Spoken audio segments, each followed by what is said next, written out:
থাকতে হবে। পূর্বের অনেক নামাজ ও রোজা বাদ পড়েছে, এইগুলো কিভাবে পড়ব? যিনি আগে নামাজই ছিলেন না, নামাজ পড়তেন না, 10 বছর চলে গেছে, এখন বয়সকালে জানতে পেরেছেন, নামাজ শুরু করেছেন, এই জাতীয় ক্ষেত্রে পূর্বের যে 10 বছর নামাজই পড়েননি তিনি, ওগুলোর কাজা নেই। কারণ কাজা হলো একটা সুযোগ, একটা পারমিশন, একটা সুযোগ দেয়া। যেমন ছাত্র ফেল করেছে এক বিষয়ে, সরকার অনুমতি দিল যে ঠিক আছে তুমি এক বিষয়ে আবার পরীক্ষা দিয়ে নাও, তাহলে 9 বিষয়ে যে তোমার পাস আছে ওটার সাথে একসাথে হয়ে তোমার পাস হয়ে যাবে।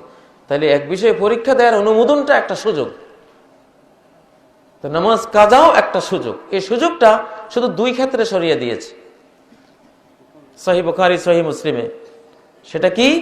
মান নামা আন সালাতিন আও নাসিহা, যেই ব্যক্তি কোনো নামাজ স্মরণে নেই এজন্য পড়েনি, অথবা ঘুমিয়েছিল ঘুমের কারণে পড়তে পারেনি, অথবা ভুলে গেছে, এই 2 কারণের কোনো একটি কারণ যদি কারো নামাজ ছোটে, ফালিউসাল্লিহা ইজা যাকারাহা, তার উচিত যখনই স্মরণে আসবে, যখনই জাগবে তখনই পড়ে নেবে, তাকে সুযোগ দেওয়া হচ্ছে।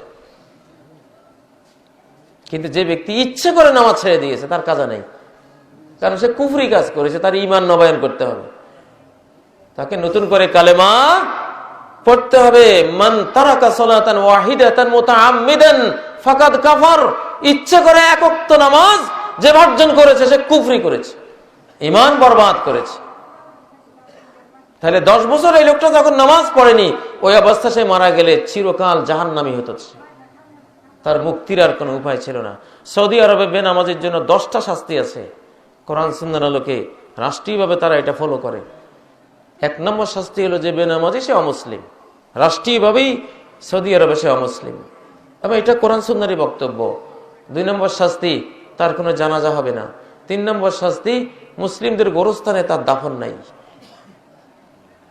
বাংলাদেশে যদি এই 3টা জিনিস আলেমরা করতে পারতো, যে বেনামাজি হলে তুমি অমুসলিম এবং তোমার কোনো জানাজা হবে না, মুসলিম গোরস্থানে দাফন হবে না। 4 নম্বর, মা বাবা যদি নামাজি কালামি মা বাবা হন, তাদের সম্পত্তি তুমি পাবা না, কারণ তারা মুসলিম, তুমি অমুসলিম। এই 4টা বিধানের শুধু একটা বিধান যদি কোনো সমাজে চালু হয়, তাহলে কোনো বেনামাজি থাকবে না এলাকায়,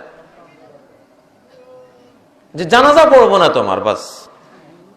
শুধু যদি একটা বিধান বাংলাদেশে কোনো এলাকায় চালু হয়, যে মরে গেলে তোমার জানাজা নাই, আমরা কেউ পড়বো না, কোন মসজিদের ইমাম, কোন আলেম তোমার জানাজা পড়বে না, পড়াবে না। আমরা লক্ষ্মীপুর জেলায় এক এলাকায় এটা করেছিলাম, করার পরে দেখা যায় আগে মসজিদ খালি ছিল, এখন মসজিদ ভরে, বারান্দা ভরে, সামনের মাঠ ভরে যায়, পরে রাস্তা সহ গাড়ি ঘোড়া বন্ধ হয়ে যায়। কি জানাজা পড়বে না যদি আমি মারা যাই? আল্লাহু আকবার। আরব জাহানে মানুষ যত দুষ্টই হোক, যত খারাপে হোক, নামাজের টাইমে কিন্তু নামাজটা ঠিক মতো পড়ে, এটা বিরাট রহমত। সালাত নাই, ইসলাম নাই, সোজা কথা। অতএব পূর্বের যে নামাজগুলো আপনার ছেড়েছেন আপনি, এটার কাজার সুযোগ নেই। এখন নবীজির একটি হাদিস আছে, কিয়ামতের ময়দানে প্রথম নামাজের হিসাব নেওয়া হবে। ফাইন উজিদাত তাম্মাতান কুতিবাত তাম্মা, নামাজগুলি ফুলফিল যদি পাওয়া যায়, ফুলফিল লেখা হবে।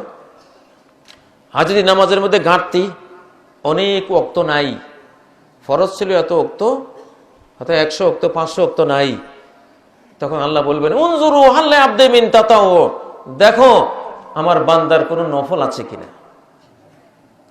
যদি নফল পাওয়া যায়, তাহাজ্জুদ পাওয়া গেল, প্রতিদিন 12 রাকাত সুন্নতে মুআক্কাদা 5 ওয়াক্তে পাওয়া গেল, আওয়াবিনের সালাত পাওয়া গেল, বিভিন্ন সালাত। আওয়াবিনের সালাত হলো যেটা মানুষ সকালবেলায় পড়ে, মাগরিবের পরেরটা না, মাগরিবের পরে আওয়াবিন নাই, ওটা ভুল। আওয়াবিন নামাজ হলো সকাল 7টা 8টা 9টা যেটা পড়ে, এটা এইসব এটাকে ইশরাকও বলে, চাশতো বলে, সালাতুদ দুহা বলে, আওয়াবিনও বলে, এক জিনিসের কয়েকটা নাম।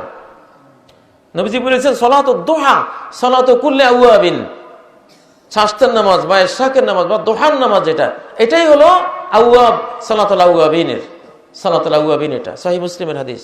আলবানী বলেছেন এই হাদিস সহিহ। যাই হোক, কি বলতেছিলাম?